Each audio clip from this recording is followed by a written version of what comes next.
Y nos vamos a ir en directo a Colombia con una nota muy importante que nos trae nuestra compañera Estefanía Meira Cerantes. Estefi, vamos con vos. Bueno, Darío, a propósito de esta información, queremos conocer las distintas opiniones que se han presentado y aquí en el país una persona representativa de la comunidad judía, además de ser el director de la comunidad judía en Colombia, un académico, analista político. Estamos con Marcos Pekel para conocer sus opiniones acerca de este grave hecho que se ha presentado en las declaraciones de Luis Ignacio Lula da Silva. Entonces, Marcos Pekel, le doy la más cordial bienvenida a estos micrófonos y pantallas nuevamente. ¿Cuál es su opinión acerca de esto? Bienvenido. Bueno, un saludo a toda la audiencia de DNews.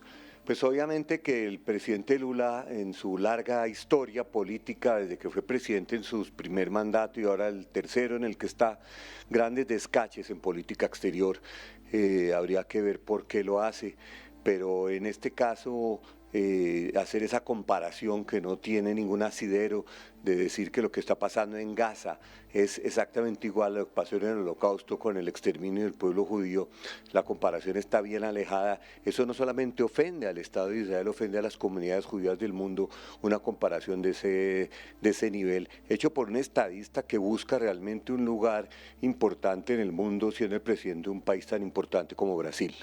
Claro, y es que acá se ha desarrollado un discurso porque no es la primera persona que hace esa comparación, Petro lo había hecho también. Entonces, ¿será que eso obedece a alguna teoría de esa corriente política? No, yo creo que eso es más un simplismo de tratar de hacer comparaciones que no existen. Parece que es una tendencia siempre comparar una cosa con otra. Pero recordemos lo que fue el Holocausto. Los judíos fueron cazados con Z desde todos los lugares de Europa, llevados en trenes a campos de exterminio, sin que los judíos le hubieran hecho nada a los alemanes. En este caso, estamos hablando de un país que fue agredido de una manera brutal el 7 de octubre, que está en una guerra, en un lugar donde los terroristas de Hamas se mimetizan en la población civil y ahí la dificultad. Por tanto, la comparación no tiene asidero, pero se volvió como moda hacer ese tipo de comparaciones como para pasar un mensaje sobre el cual no se tiene nada más que decir sino eso. Pero es que además es como tocar el punto más débil que tiene la comunidad judía. Yo diría que el punto más sensible, sin duda alguna, no ha habido nada como el Holocausto en la historia, sí ha habido genocidios, matanzas, unas que el mismo Lula ni siquiera se ha atrevido a condenar, ¿no? Lula no ha querido, por ejemplo, condenar lo que está haciendo Rusia en Ucrania, se reunió con el presidente Mahmoud Ahmadinejad de Irán en su momento, quien siempre negó el Holocausto, siempre habló de que había que exterminar a Israel, se reunió con el genocida, ese sí, Bashar el-Assad en Siria, 800.000 muertos tiene él a su haber. Por lo tanto, pareciera ignorancia, pareciera mala intención o pareciera querer quedar bien con algunos cuando se hacen esas comparaciones. Aquí se puede hablar ya de una clara división, ¿no? Pues una clara división entre esa tendencia, digamos, Lula, Rusia, Irán. Pues mire, tenemos, si nos quedamos en América Latina, tenemos presidentes que definitivamente se han desatado contra Israel sin dejando de lado realmente la situación difícil que enfrenta el Estado judío y otros que han sido más balanceados en sus declaraciones.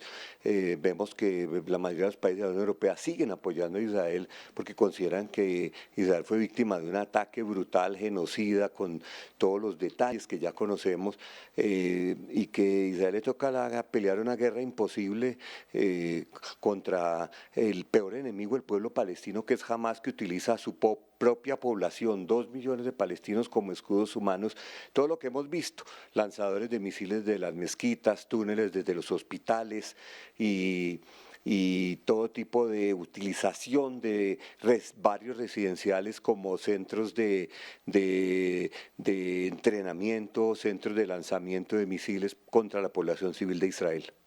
¿Usted cree que esto va a disparar una escalada antisemita en Brasil y en Latinoamérica? Ya estamos viendo una escalada de antisemitismo en Estados Unidos, en Europa, en algunos países de Europa, en Gran Bretaña, en Irlanda, en Bélgica, en España. En América Latina aún no la hemos visto. Lo que pasa es que declaraciones de ese tipo por parte de personajes como presidentes con un importante apoyo popular podrían dar como resultado eso que usted está diciendo. ¿Qué podemos decir acerca? Le veo la placa y recuerdo que en este momento también tenemos que estar conscientes de la situación que se vive en Israel y que aún hay rehenes y que necesitamos que los devuelvan. No, y estamos viendo el manejo cínico, inhumano que hace esta organización Hamás de los rehenes, 134 en este momento, no sabemos cuántos están vivos, no sabemos en qué estado están. Hamás se llevó 240 mujeres, niños, un bebé todavía cuyo destino no conocemos y lo único que podemos esperar es que la comunidad internacional, que alguien como el presidente Lula, que salió con la declaración que salió, podría decir también, exigirle a Hamás que libere los rehenes, tal como lo dijo la Corte Internacional de Justicia, la liberación de los rehenes debe ocurrir lo más pronto posible y no vemos a esos países que están lanzados contra Israel exigiendo la liberación de los rehenes. Claro. Darío, tú que estás en estudio, no sé si tienes alguna pregunta para Marcos que yo le pueda aquí transmitir. Sí, tendría una pregunta para transmitirle, Steffi, que es, vos le mencionabas cómo Gustavo Petro también había tenido declaraciones muy desafortunadas y se ve que hay muchos líderes de la izquierda latinoamericana y mundial que tienen, parece, problemas para entender el fenómeno del terrorismo. ¿Por qué cree que a muchos líderes de izquierda les cuesta más condenar el terrorismo y defender los derechos humanos, que es en definitiva de lo que está en juego? Claro, aquí Darío desde el estudio dice que Gustavo Petro y otros líderes también de la izquierda les ha costado mucho trabajo condenar el tema del terrorismo. ¿Por qué cree que estos líderes, particularmente los que pertenecen a la izquierda, les cuesta tanto condenar esto y al final hablar sobre derechos humanos? Bueno, algunos lo han hecho más que otros, yo no quisiera generalizarlos a todos, pero sí es lamentable que no se condene lo que pasó el 7 de octubre, que no se entienda no solo el costo humano de lo que ocurrió, sino la intención genocida de una organización que en su carta fundacional habla claramente exterminar al Estado de Israel y al pueblo judío, y que no se entienda eso y que únicamente se fijen políticas con base en las imágenes distorsionadas que se ven en los noticieros de algunas cadenas de televisión internacionales. Por lo tanto, cada presidente dirá lo que dice, algunos han condenado más, otros menos, pero hoy en día están en un discurso completamente alejado de la realidad, buscando quizás ganar algo de protagonismo internacional o quizás hablarle a sus bases en los países donde están. Ahora hablemos del caso particularmente de Gustavo Petro, que también Darío lo mencionaba, la situación del presidente de Colombia que aún a hoy sigue sin condenar el atentado terrorista. Sí, lamentable que el presidente Gustavo Petro no lo haya hecho, siendo un presidente que en su momento habló de una conferencia de paz, que habla de la paz total y que nunca realmente condenó lo ocurrido el 7 de octubre de 2023. Darío, ¿tienes más preguntas? Por mi parte, agradecerle nomás a Marcos y obviamente dejarte a vos una pregunta de cierre, una reflexión. Claro que sí, Darío, te manda a agradecer, que muchas gracias por estar con nosotros en la entrevista. Y por último, para cerrar, una reflexión acerca de todo esto que está pasando y particularmente del tema de los discursos y la comunicación. Bueno, la verdad queremos es esperar que esto termine pronto, que la región entre en una dinámica distinta, que después de que Hamás ya no sea un factor en Gaza, los palestinos en Gaza que han sido rehenes de Hamás desde el 2007 puedan con algún tipo de esperanza ver el futuro y que ese futuro traiga consigo una paz entre Israel y palestinos que la estamos esperando desde hace mucho tiempo y esa paz pues tendría que venir con lo que hemos dicho siempre, 2 estados para 2 pueblos. Muchísimas gracias, Marcos Pekel, por haber estado con nosotros aquí en DNews.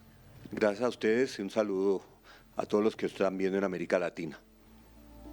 Bueno, Darío, con esta conclusión final terminamos esta importante nota que está ligada a esta noticia, ¿no? La noticia quizás del día que viene por parte de estas declaraciones infortunadas que hace Luis Ignacio Lula da Silva y lo que ha dicho Netanyahu, ¿no? Persona non grata en Israel, que declaran al presidente del Brasil, Darío. Muy valioso testimonio. Gracias por traérnoslo, Estefi. En un rato volvemos.